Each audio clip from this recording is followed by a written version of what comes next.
Kolluru village friends. చూడండి, Muslims కట్టిన కట్టడం ఒకటి ఉంది ఇక్కడ.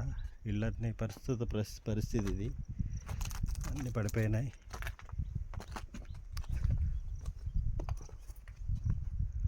చూడండి, దూరంగా అక్కడ ఒక ఈత చెట్టు ఒకటి కనిపిస్తుంది జీవంగా.